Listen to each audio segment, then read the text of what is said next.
Hey everyone, welcome in to another daily editorial here on the KE Report. And in this daily editorial, I am introducing a new company to the show. This company is still private. However, they are going through the listing process and should be listed relatively soon.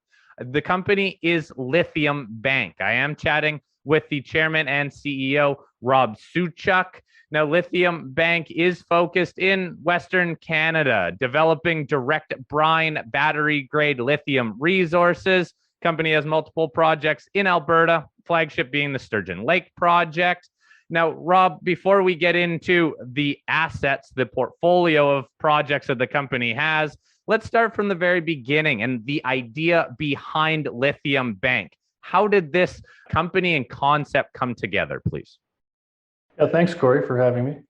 LithiumBank was something that we put together in 2019, my partners and I, with a strategy to target and acquire what we felt were the highest quality prospective lithium assets in Western Canada.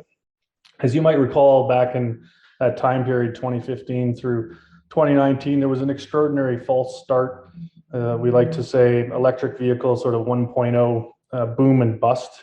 And by the 2019 period, the commodity prices really struggled and fallen, substantially.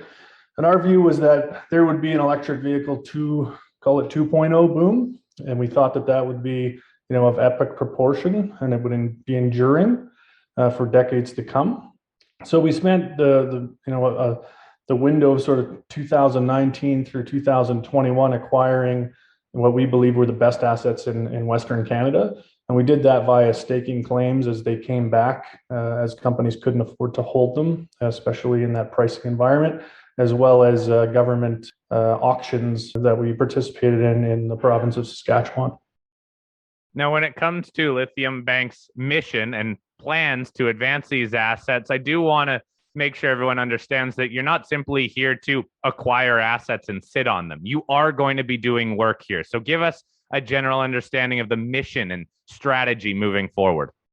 Yeah, our mission is to develop, as you had suggested, this is not a mission to just hold property. It's to develop a strategic lithium resource, and step higher than that, a strategic lithium resource of scale.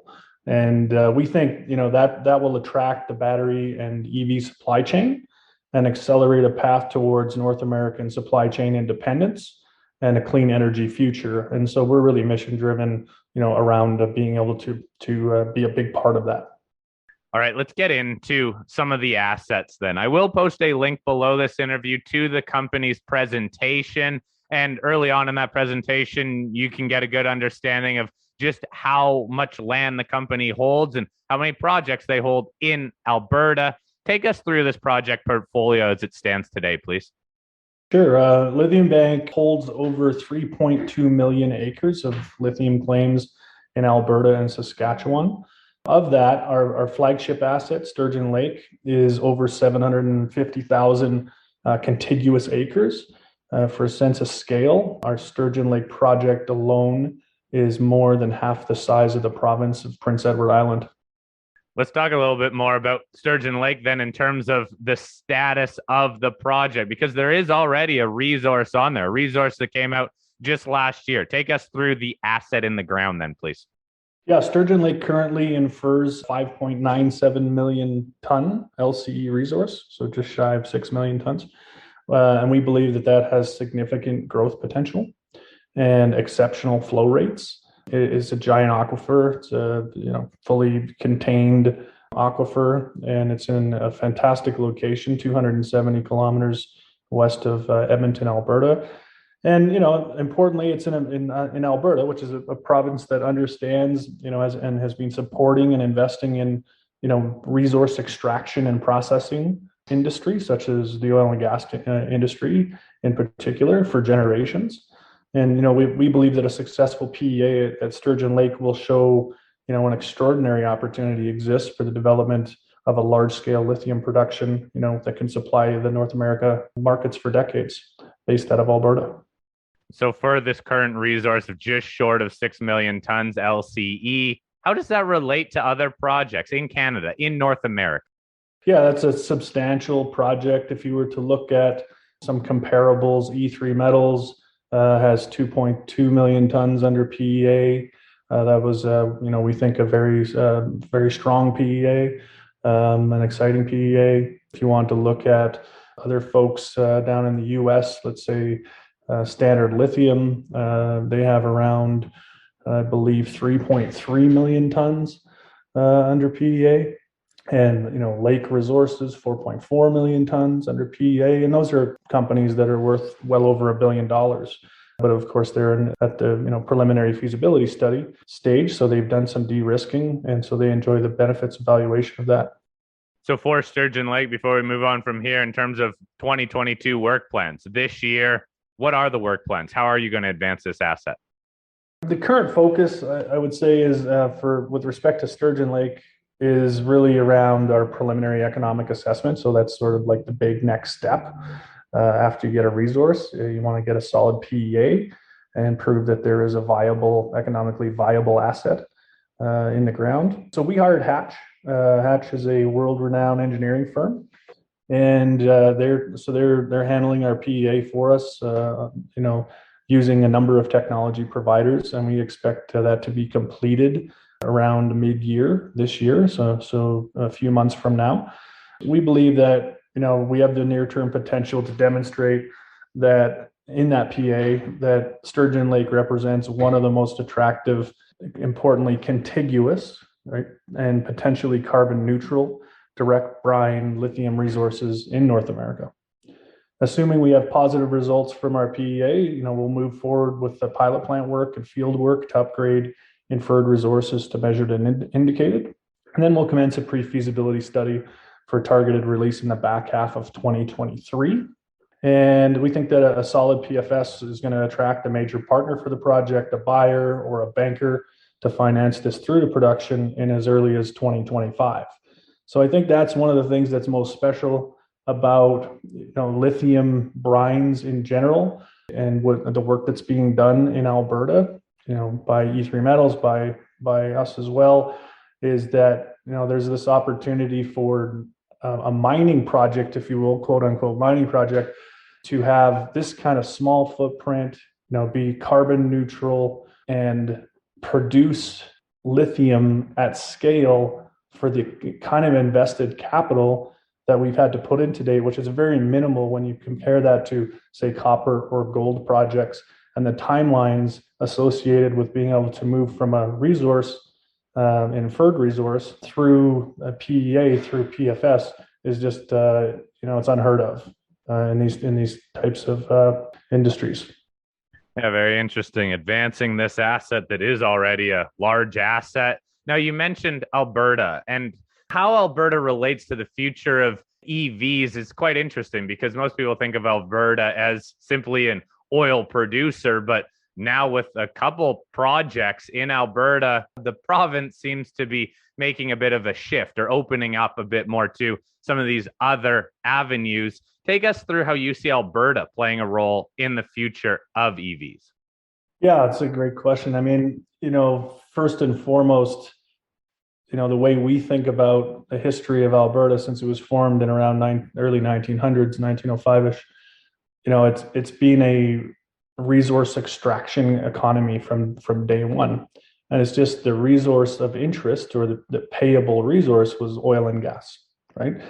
Well, producing lithium is no different, right? Using most of the same processes, you're able to leverage all of the work that's been previously done in terms of access, infrastructure, power, all of those types of things that have been deployed for decades, in the area. And I think there's three big reasons beyond the fact that the province is resource extraction focused from its inception. And one of the big reasons is that it's our view that Alberta is quickly becoming a major lithium resource area by virtue of our technical report, E3's technical report, and others. And there are a number of Alberta-based companies making great strides, towards developing direct lithium extraction technology using ion exchange to enable, low-cost lithium hydroxide production, we believe. And we believe these are licensable technologies, and that they can empower a growing lithium industry in Alberta. And of course, we further believe that our flagship project, Sturgeon Lake, has the potential to be the jewel in the crown of those Alberta lithium production assets for generations to come. And then secondly, I would say, LithiumBank is certainly going to benefit from the Alberta government's recent passing of Bill 82, and that will provide for accelerated lithium production permitting from what used to be years to months and potentially weeks. So those are pretty great timelines to work within. And then three, I would say Alberta, just provides a strong social license for resource extraction, as we talked about, and of course experienced and talented workforce, in a great location, with massively leverageable infrastructure. All right, let's talk about the team. It's your first time on the show here, Rob. Give us a little background on yourself, and in all fairness, you have members on your team that are quite well known, so feel free to highlight one or two others, please. Yeah, sure. So, we've assembled a great team led by myself. I was in the capital markets business for over 25 years. I started on the stock exchange floor in Alberta back when they used to have those. And I was a broker, and I spent a lot of time in the brokerage landscape. I was the chairman of Standard Securities. I was a managing director of Wolverton Securities until we sold that to PI Financial in 2016. And that's when I started to really focus around this lithium opportunity in Alberta, doing some work on the E3 metal side. My partner, Paul and I sort of lead things over at LithiumBank. Paul stewarded the sale of LithiumX as executive chairman, as well as Lithium One as the CEO, and then both lithium companies that were sold to major lithium producers and generated massive gains for shareholders. Now, let's talk about the listing plans, because as I mentioned, the company is private. Any idea, any clarity on when this will be publicly traded? We're really excited to be listed on the TSX venture, what we believe will be this month. We haven't received a listing date, so I can't speak to the exact date at this point, but I can speak to the symbol, which is LBNK. We're excited for the opportunity to have every investor, have the opportunity to own a share of LithiumBank after we get up and trading. So to wrap it up here, what do you want investors or those that are looking at this company when it comes public to understand? Any key questions that you've been getting, or really just summarizing the key points that investors should be focused on for LithiumBank? As a shareholder or prospective shareholder, whether you're buying shares or selling them, what I would say is please pay close attention to our DLE Brian publicly listed comparables. Do your research. And I think what you'll find is you'll get a sense for appropriate pricing relative to Vulcan Energy, Standard Lithium, Lake Resources. Those four companies, direct compares, direct brine DLE projects. 2 years ago on March 20th, 2020, which you'll find is all four of those companies were penny stocks trading at Canadian 50 cents a share or less, with market caps of 50 million or less, which is interestingly about the valuation of our $1.50 round that we did for LithiumBank and closed last summer. Since then, you'll note a few things, one of which is that all of those companies traded at least 20 times higher since then, and half of those are trading more than 50 times higher as we speak today, as of today's close. Number two is that 3 out of 4 of those companies are trading over $1.2 billion in valuation today. And the fourth one is due to put out a PFS in 2023, as we intend to do, assuming that we have a successful PEA. And third is that 3 out of 4 of those companies based a PEA on between 2 and 5 million tons LCE. And of note, our technical report on Sturgeon Lake confers 5.97 million tons, just shy of 6 million tons LCE, which is, fantastic relative number.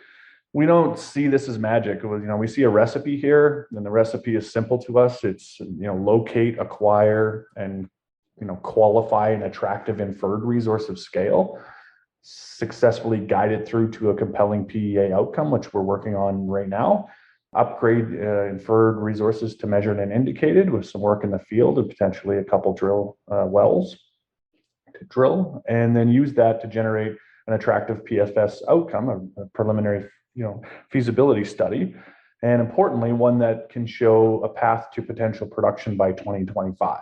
Because that's where the supply-demand imbalance, that's where it's making people nervous. That's why you see the price of lithium hydroxide skyrocketing.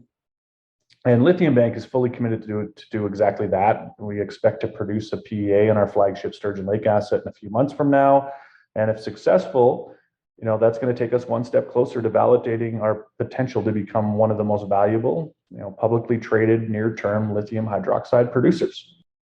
All right, Rob, I appreciate this introduction, and I will be having you back on the show as the company gets listed and to answer any questions that come in, as well as talk a little bit further about some of the strategies around Sturgeon Lake and some of the other projects in the company's portfolio. Everybody listening, feel free to email me with your questions. My email address is fleck@kereport.com. I will get Rob to address those questions. And as I mentioned, I'll be having him back on the show as the listing happens. Rob, thank you for your time today. And please keep us up to date on when that listing comes through. That's great, Corey. Thanks for having me.